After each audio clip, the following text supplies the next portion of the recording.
নমস্কার সবাইকে, welcome to immense vision. আজকে আমরা আমাদের বায়োলজি চ্যাপ্টারের বায়োলজি সাবজেক্টের প্রথম বিষয় হিউম্যান ব্রেন নিয়ে আমরা আলোচনা করব। তো এখানে আমরা হিউম্যান ব্রেন এবং হিউম্যান ব্রেনের বিভিন্ন পার্ট সম্পর্কে আমরা জানব। আর এর পরবর্তীতে আমরা এই ক্লাসের পরের ক্লাসে আমরা নিউরন সিস্টেম বা নার্ভাস সিস্টেম নিয়ে আমরা পড়ব। ঠিক আছে, তাহলে বেশি দেরি না করে আমরা আমাদের ভিডিওতে আগে এগিয়ে যাই। এবারে দেখো আমরা ব্রেন স্টার্ট করতে চলেছি। তো সবচেয়ে প্রথমে আমরাকে জানতে হবে যে মস্তিষ্কের অবস্থান কোথায় আছে। তো মস্তিষ্কের অবস্থান আমাদের এই যে খুলি আছে, এই খুলির ভিতরে। তো এই খুলিটাকে আমাদের সায়েন্সের ভাষায় বলা হয় ক্রেনিয়াম। এখানে দেখো একটা ওয়ার্ড দেখতে পাচ্ছ, ক্রেনিয়াম। আর আমরা ইংরেজিতে এটাকে স্কাল বলে থাকি। তো আমাদের যে ব্রেনের অবস্থান কোথায় হচ্ছে, এই ক্রেনিয়ামের নিচে থাকে ব্রেন।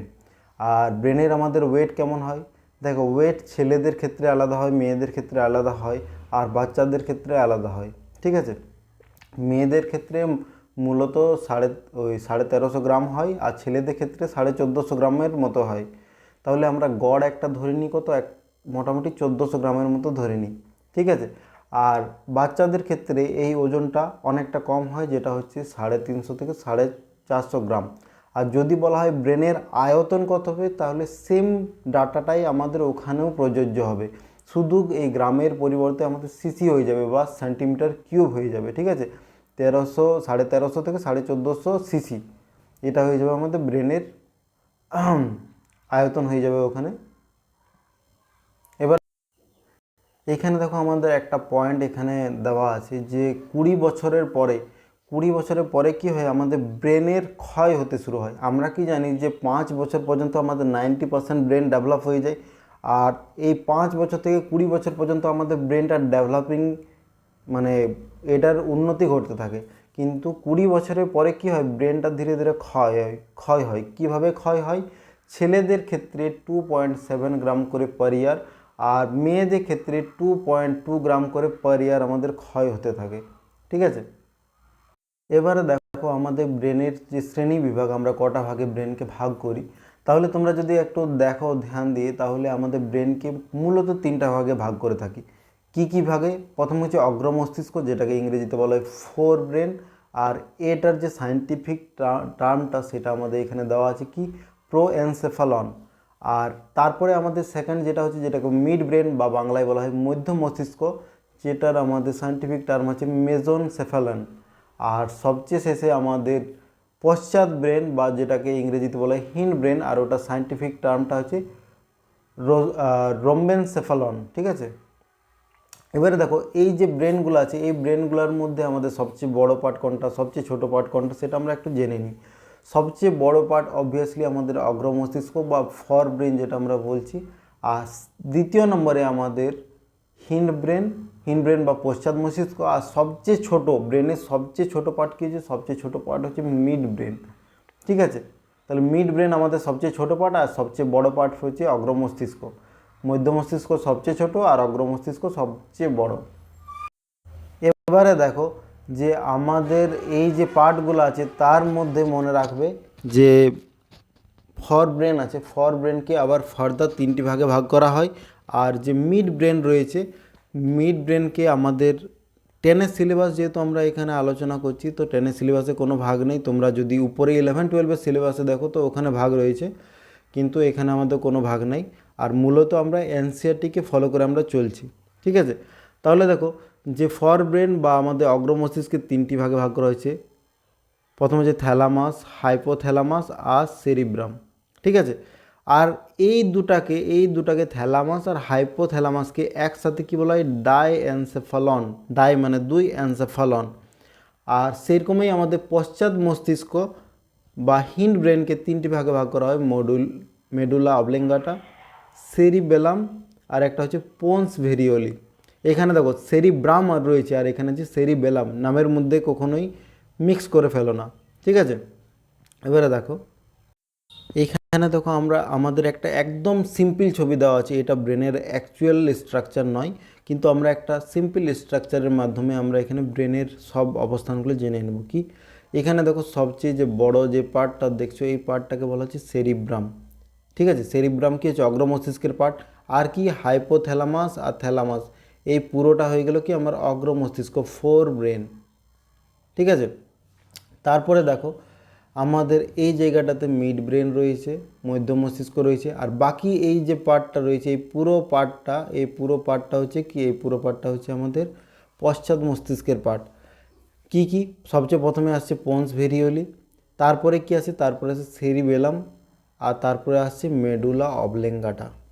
ঠিক আছে, এবারে যদি আমাদের জিজ্ঞেস করা হয় যে ব্রেনের কোন অংশ আমাদের সুষুম্না কাণ্ডের সাথে যুক্ত, তাহলে ব্রেনের মেডুলা অবলেঙ্গাটা আমাদের সুষুম্না কাণ্ডের সাথে যুক্ত, কারণ এর নিচ দিকে রয়েছে সুষুম্না কাণ্ড।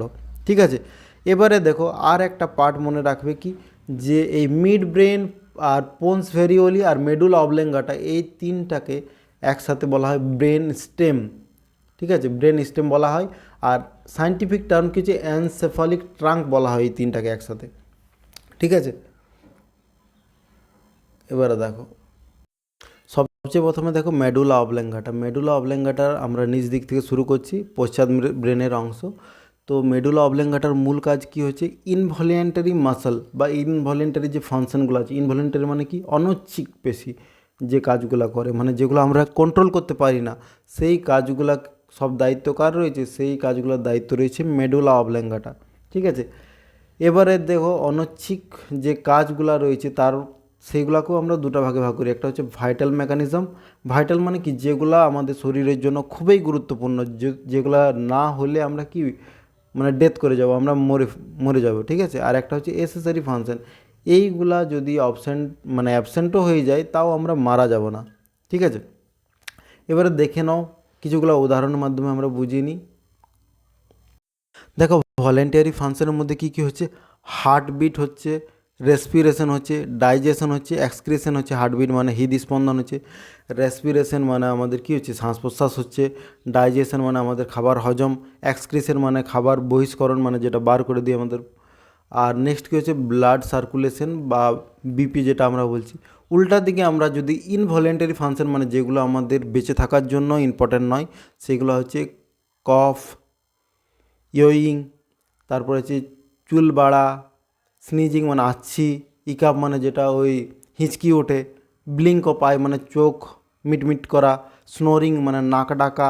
ঠিক আছে, সোয়েটিং, ভমিটিং।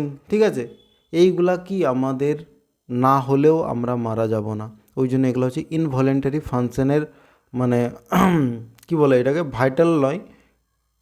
তাহলে দেখো এসেসারি ফাংশনের মধ্যে আমাদের এইগুলো পড়লো, আর ভাইটাল ফাংশনের মধ্যে আমাদের এইগুলো, ভাইটাল ফাংশন কোনগুলো বলেছিলাম, যেগুলো না হলে আমরা মারা যাব, আর এসেসারি ফাংশন মানে যেগুলো না হলেও আমরা মারা যাব না।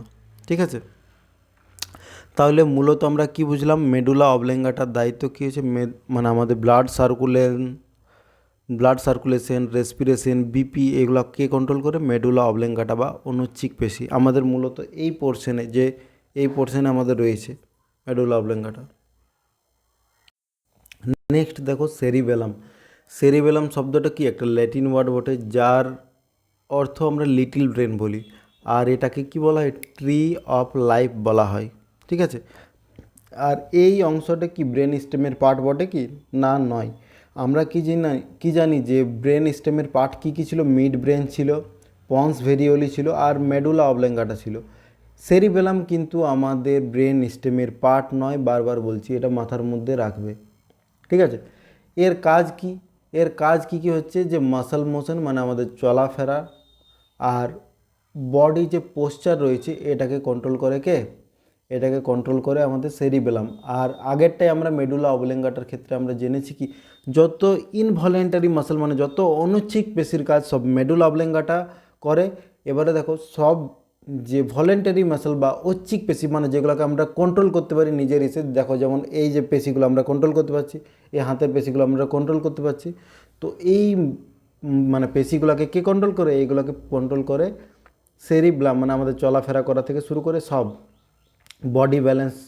আর কি কি হচ্ছে, যে বডি ব্যালেন্স হলো, তারপরে স্পিকিং মানে কথা বলা, আমরা কি যখন তখন আমাদের কথা বার হয়ে যায় কি, না যখন তখন কথা বার হয় নাই। ঠিক আছে, আমরা ইচ্ছাকৃতভাবে আমরা কথাকে বার করতে পারি, মানে এটাও কি হচ্ছে এটাও আমাদের ভলেন্টারি পেশি, মানে ঐচ্ছিক পেশির কাজ হচ্ছে। ঠিক আছে, এবারে দেখো তোমরা যদি এখানে দেখো অ্যালকোহলের ব্যাপার বলা আছে, তোমরা যদি একটা মদ মাতালকে দেখো, মদ মাতালে কী কী জিনিসের ডিসরাপ্ট হয়, কী কী হয়? সবচেয়ে প্রথমে ঠিক মতো চলাফেরা করতে পারে না, বডি ব্যালেন্স থাকে না, উল্টাপাল্টা কথা বার করে। তাহলে আমরা এটা কি বলতে পারি যে অ্যালকোহল খেলে ব্রেনের কোন অংশটাকে সবচেয়ে বেশি ক্ষতি করে? সেটা হচ্ছে সেরিবেলাম, এই অংশটার উপর সবচেয়ে বেশি ক্ষতি হয়। আর আমাদের ঘুমন্ত অবস্থায় দেখবে আমরা এপাশ ওপাশ নড়ি, মানে ঘুমন্ত অবস্থায় অনেকে আবার কথাও বলে। তাহলে ঘুমন্ত অবস্থায় কি হয় যে আমাদের এই সেরিবেলামটা কি পার্সিয়ালিভাবে অ্যাক্টিভ থাকে, পার্সিয়ালি মানে কি অর্ধেকটা অ্যাক্টিভ থাকে, পুরোপুরিভাবে অ্যাক্টিভ থাকে না। এবারে দেখো এই ক্ষেত্রে আমাদের দুটা কেস হয়ে যায়। একটা হচ্ছে কি যে ঘুমিয়ে ঘুমিয়ে কথা বলা, এটা দেখো এটা ন্যাচারাল নয়। আর ঘুমিয়ে ঘুমিয়ে অনেকে চলাফেরা করে, তো এটাও কিন্তু ন্যাচারাল নয়। তাহলে এইগুলো কি এক ধরনের ডিসঅর্ডারের মধ্যে পড়বে। তো এই ডিসঅর্ডারগুলোকে কি বলা হয় আমরা একটু জেনে নিই। দেখো ঘুমন্ত অবস্থায় যদি কেউ চলাফেরা করে সেটাকে বলা হয় সোমনাবলিজম, স্লিপ ওয়াক। আর দেখবে অনেক সময় ঘুমের অবস্থায় কী হয়ে যায়, আমরা বডিকে নড়াচড়া করতে পারি না, যেটা বডিটা কোমার মধ্যে চলে যায়। ঠিক আছে, যেটা বলে স্লিপ কোমা। মানে দেখো একটা টার্ম আমাদের লেখা নেই যে ঘুমিয়ে ঘুমিয়ে ওই ঘুমন্ত অবস্থায় বলাটাকে কি বলে, ওটাকে সোমালিকায় বলা হয়, ওটা আমরা পরবর্তীতে আবার পাবো। এবারে দেখো আমরা ব্রেনের যে মানে পশ্চাৎ মস্তিষ্কের শেষ পার্ট যেটা আমরা বলছি পোন্স ভেরিওলি, এটা কি একটা ল্যাটিন ওয়ার্ড। আর পোন্স ভেরিওলিটা মানে কি হয় যে এটা আমাদের বডির মধ্যে পোস্ট অফিসের মতো কাজ করে। ঠিক আছে, যে যতগুলো সিগন্যালিং আছে সব সিগন্যালিংগুলোকে সে বাছাই করে নিয়ে আলাদা আলাদা মস্তিষ্কের পার্টে পাঠিয়ে দেয়। আর এটা অবশ্যই কি ব্রেন স্টেমের পার্ট বটে। আর এই দেখো এটার মিনিংটা এখানে দেওয়া আছে যে পোন্স ভেরিওলি কথার মিনিং কী হচ্ছে, ব্রিজ, বা ব্রিজের কাজ কি সমন্বয় সাধন করা। এখানে দেখো পোন্স ভেরিওলি আমাদের কাজ দেওয়া আছে কি যে মিড ব্রেনকে মেডুলা অবল্যাঙ্গাটার সাথে যুক্ত করা, তারপরে কি যে সেরিবেলামের সাথে যুক্ত করা। এটা দেখো সেরিবেলাম হয়ে যাচ্ছে, এর সাথে যুক্ত করছে পোন্স ভেরিওলি, এই এই ধরনের কিছুগুলা ওই ইসের মতো থাকে, নিউরন থাকে। আর কি হয় যে আবার যে যতগুলো আলাদা আলাদা সিগন্যালিং আসে সব সিগন্যালিংকে বাছাই করে নিয়ে নির্দিষ্ট জায়গায় পাঠিয়ে দেওয়া। যেমন এখানে দেখো একটা উদাহরণ দেওয়া আছে যে হার্টের সিগন্যাল এলো, তো হার্টের সিগন্যাল কোথায় পাঠাবে, হিন্ড ব্রেনের মধ্যেও কোথায়, স্পেশালি যে মেডুলা অবল্যাঙ্গাটা সেখানে পাঠিয়ে দেওয়া হবে। তারপর স্কিনে এলো ওটা ফোর ব্রেনে পাঠাবে, চোখের এলো তো ওটাকে মিড ব্রেনে পাঠাতে হবে। এই রকম করে নিয়ে সিগন্যালগুলোকে বাছাই করা। আর এই সব কাজগুলো কে করে, এই সব কাজগুলো করে পোন্স ভেরিওলি। ওই জন্য পোন্স ভেরিওলিকে কী বলা হয়, post office of our brain.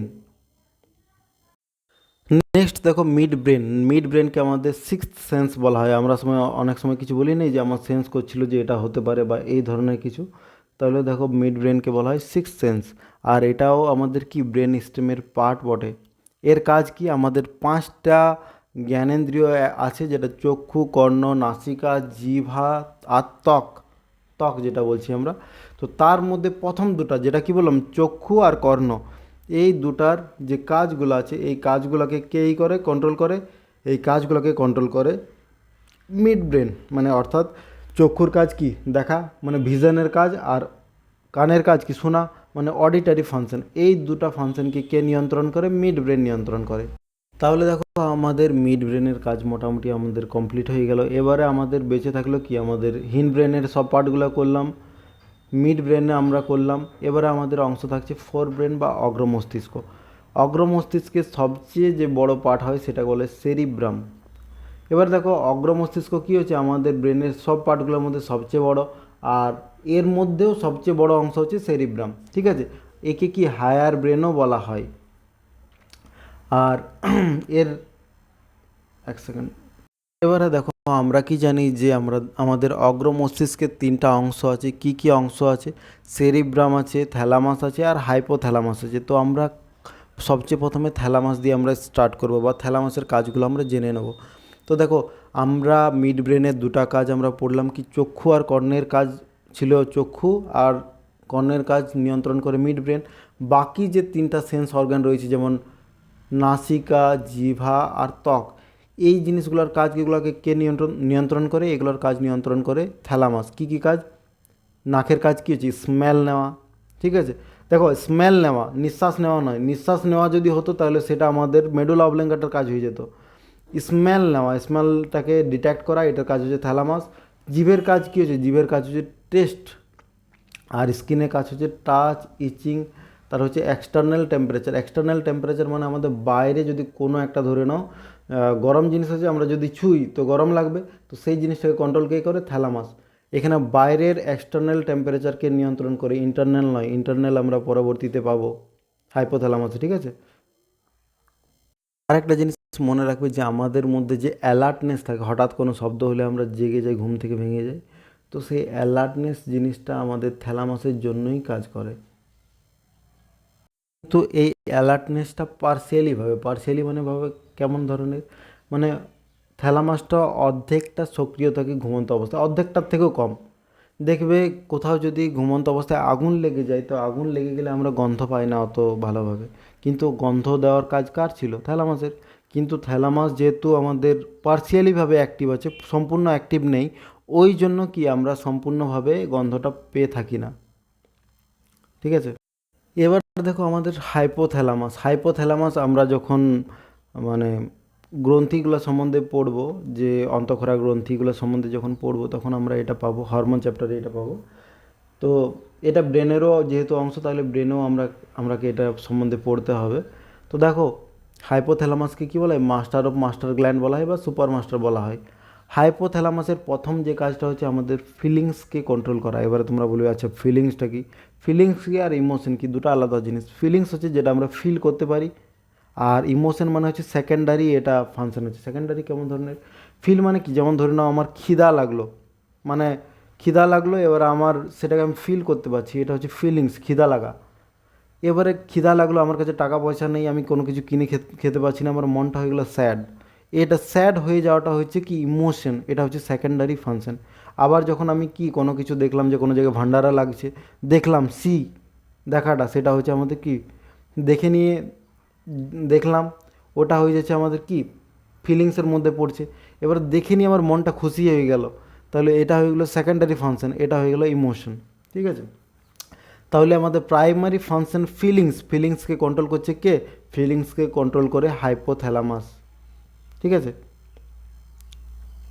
এবারে দেখো আমাদের আর একটা জিনিস মাথার মধ্যে রাখবে কি, আমাদের বডিতে একটা ফাংশন রয়েছে হোমিওস্টেসিস। হোমিওস্টেসিস জিনিসটা কি, হোমিওস্টেসিস জিনিসটা এই রকমের যে আমাদের বডি সব কিছু কি একই রকম রাখতে ইচ্ছা করে, মানে একই রকম অর্থাৎ কি আমাদের বডির একটা নির্দিষ্ট টেম্পারেচার আছে। দেখো বেশি বেড়ে গেলে বা কমে গেলে অনেকটা প্রবলেম হয়।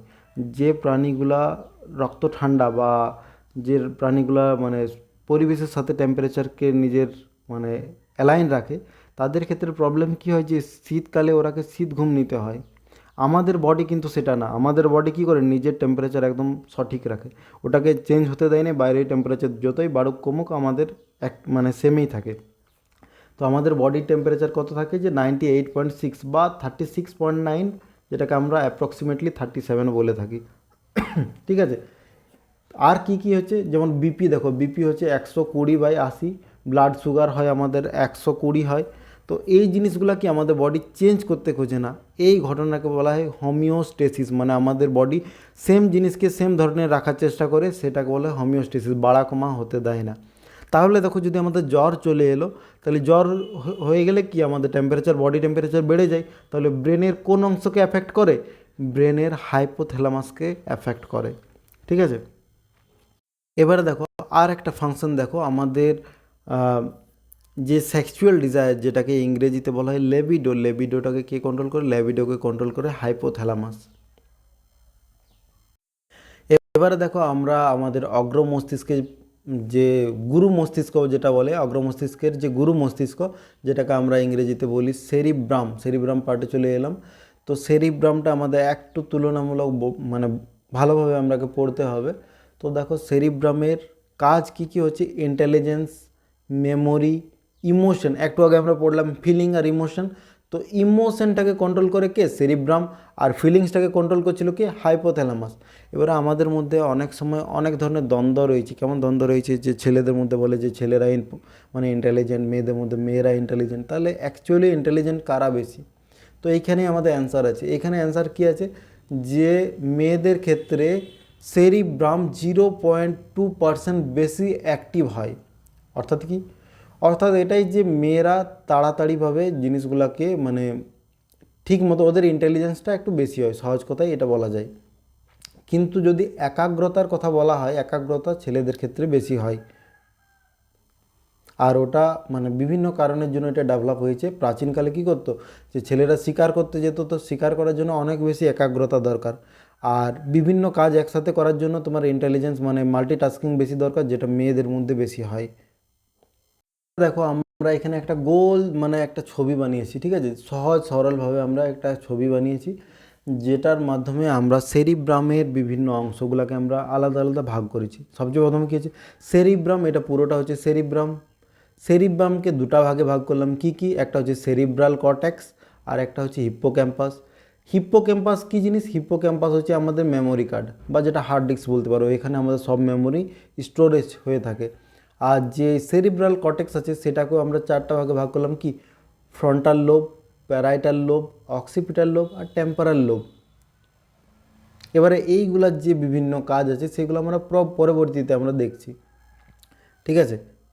তোমরা তো দেখেছো মুভিতে কি হয়, কারো মেমোরি লস হয়ে যায়, মানে কোনো অ্যাক্সিডেন্টের মাধ্যমে মেমোরি চলে গেল, তো এই যে কন্ডিশন মানে হিপ্পোক্যাম্পাস থেকে ওর ফরম্যাট হয়ে গেলো হিপ্পোক্যাম্পাস, ঠিক আছে, মানে সব কিছু ওর মেমোরি ছোটোবেলা থেকে সব ডিলিট হয়ে গেল। তো এই কন্ডিশনটাকে বলা হয় এমনিশিয়া। এটার কি বলা হয়, এই কন্ডিশনটাকে বলে এমনিশিয়া। এবার দেখো আমরা প্রথমে পড়লাম কি ফ্রন্টাল লোব। ফ্রন্টাল লোবের কাজ কি হচ্ছে, এটা দেখো সেরিব্রাল কর্টেক্সের সবচেয়ে বড় অংশ হচ্ছে। আর এর কাজ কি হচ্ছে, যে নতুন নতুন যে আমাদের মেমোরিগুলা, সেই নতুন নতুন মেমোরিগুলা তৈরি করতে সাহায্য করে ফ্রন্টাল লোব। আচ্ছা, নতুন মেমোরি তাইলে ক্রিয়েট করে, মানে আজকে যে ঘটনাটা ঘটলো সেই ঘটনাটা আমাদের নতুন মেমোরি, ঠিক আছে। তাহলে দেখো এইটার যদি যদি কারো মানে প্রবলেম থাকে, বিশেষ করে ওল্ড এজের যে মানুষগুলো হয় তাদের ক্ষেত্রে এটা প্রবলেমটা বেশি দেখা যায়। বাচ্চাদের ক্ষেত্রেও দেখা যায়, যেটাকে এডিএইচডি বলা হয়, অ্যাটেনশন রিলেটেড একটা প্রবলেম হয়। আর বড়দের ক্ষেত্রে যে প্রবলেমটা হয় সেটাকে বলা হয় অ্যালজাইমার। অ্যালজাইমারে কী হয় প্রবলেম? অ্যালজাইমারে তাদের কী হয়, স্মৃতিশক্তি মানে যে নতুন নতুন ঘটনাগুলোকে আর কনসিভ করতে পারে না, ওগুলোকে নিতে পারে না। ফলে কী হয়েছে, যে নতুন যে আজকের যে কাজ করেছে সেটা ভুলে যায়। তোমরা যদি উরি মুভিটা দেখে থাকো তাহলে যে হিরোটা থাকছে, হিরোটার মায়ের এই রোগটা থাকছে। ওর পুরানো ঘটনাগুলো মনে থাকবে, যে ও ওর ছেলে বাচ্চা এই ধরনের ওর সব মনে থাকবে, কিন্তু ওর যে নিউ মেমোরিগুলো সেগুলো কিন্তু ওর ক্রিয়েট হবে না। এই কন্ডিশনটাকে বলা হয় অ্যালজাইমার। তাহলে দেখো যে ফ্রন্টাল লোবের প্রথম একটা কাজ হলো নতুন মেমোরি তৈরি করা। আর কি কি কাজে লাগে? পার্সোনালিটি ডেভেলপমেন্ট করতে কাজে লাগে, ডিসিশন মেকিং করতে কাজে লাগে, যে দেখবে কেউ অনেক তাড়াতাড়ি ডিসিশন নিয়ে নেয়, কেউ অনেক দেরিতে ডিসিশন নেয়। তারপরে আমাদের যে ওভার থট বা যেটা আমরা ওভার থিঙ্ক বলি, যে অনেক বেশি চিন্তা ভাবনা করে, কেউ বসে বসে ভাবছে তো ভাবছে গালে হাত নিয়ে, এই জিনিসগুলোকে কে কন্ট্রোল করে? এইগুলোকে ফ্রন্টাল লোব। আর কি হচ্ছে concentration, creativity, control of our emotion, এই জিনিসগুলোর উপর কে কাজ করে? Frontal lobe. এবারে দেখো আমাদের এই যে ফ্রন্টাল লোব এ কী করে? সেরিবেলামকে কন্ট্রোল করে। ওর ফলে কি, সেরিবেলামের কাজ কী ছিল, যে আমাদের যে ঐচ্ছিক পেশিগুলোকে নিয়ন্ত্রণ করা, ফলে আমাদের চলাফেরা আমরা করতে পারি। তো ফ্রন্টাল লোবের কাজ কি হচ্ছে, যে এই ঐচ্ছিক পেশি মানে সেরিবেলামকে আমাদের কন্ট্রোল করা, ফলে কি রাতের বেলায় আমরা চলাফেরা করি না। আর যদি এইটাতে গড়বড় হয়ে যায় তাহলে ওখানেও গড়বড় হবে। তো দেখো স্লিপ ওয়াক, যেটা আমরা আগেও পড়েছি সোমনাবলিজম, আর স্লিপ টক মানে ঘুমিয়ে ঘুমিয়ে বলা, যেটাকে বলা হয় সোমালিকায়, ঠিক আছে। বানানটা দেখো অন্যরকম আছে কিন্তু উচ্চারণ হবে সোমালিকায়, ঠিক আছে। যেটা আমরা স্লিপ টক বলি মানে ঘুমিয়ে ঘুমিয়ে বলা, আর এটা স্লিপ ওয়াক মানে ঘুমিয়ে ঘুমিয়ে চলাফেরা করা। দেখো আমরা ব্রেনের যে সেকেন্ড মানে সেরিব্রাল কর্টেক্সের যে সেকেন্ড পার্ট, সেটাতে আমরা চলে গেলাম, যেটাকে কি বলা হচ্ছে প্যারাইটাল লোব। প্যারাইটাল লোবের কাজ কী হচ্ছে? Logical reasoning, communication. দেখবে অনেক লোকের অনেক কথা বলাতে অনেক বেশি অসুবিধা হয়, করে করে কথা বলে। নেক্সট হচ্ছে ডিস্টেন্স, ডিসিশন, স্পিড। তুমি যদি গাড়ি চালাও তো তোমার মাইন্ডটাকে তাড়াতাড়ির মধ্যে প্রসেস করতে হবে, যে কত স্পিডে চলছে, আমাকে স্পিডটা কমাতে হবে, বাড়াতে হবে, কোন ডাইরেকশনে যেতে হবে, কেমন স্পিডে যেতে হবে, সব জিনিসগুলোকে কে নির্ধারণ করে? Parietal lobe. স্পেলিং আর স্টোরেজ অফ ল্যাঙ্গুয়েজ, একটু আগে আমরা শুনেছিলাম যে আমাদের মেমোরি কোথায় স্টোর হয়ে থাকে? হিপ্পোক্যাম্পাসে। কিন্তু দেখবে কারো যদি মেমোরি লস হয়ে যায় তাও কিন্তু সে কথা বলতে পারে, যে আমি কে বটি, আমি কি। তো ওর নিজের ভাষাটা কেন ভুললো না? কারণ কি, ওর ভাষাটা স্টোর হয়ে আছে অন্য জায়গাতে। কোথায় স্টোর হয়ে আছে? প্যারাইটাল লোবে স্টোর হয়ে আছে। এবারে দেখো এখানে একটা আমাদের রোগের এখানে দেওয়া আছে, যেটা তোমরা ডিসলেক্সিয়া যেটা বলা হয়, ডিসলেক্সিয়া। এই রোগটা হতে গেলে কি হয় যে ওর মূলত এই প্যারাইটাল লোবের অসুবিধা হয়, ঠিক আছে। এই ক্ষেত্রে ওর কমিউনিকেশন, কথা বলাতে অসুবিধা হয়। সেই স্পেলিংকে পড়তে পারে না, স্পেলিং পড়তে পারে না। তোমরা যদি মুভিটা দেখেছো তারে জামিন পে, তাহলে তোমরা বুঝবে যে ও বানানগুলোকে কি এই ধারে ওই ধারে আকাশের মধ্যে দেখতে পাচ্ছে, আগে পরে হয়ে যাচ্ছে, ঠিক আছে।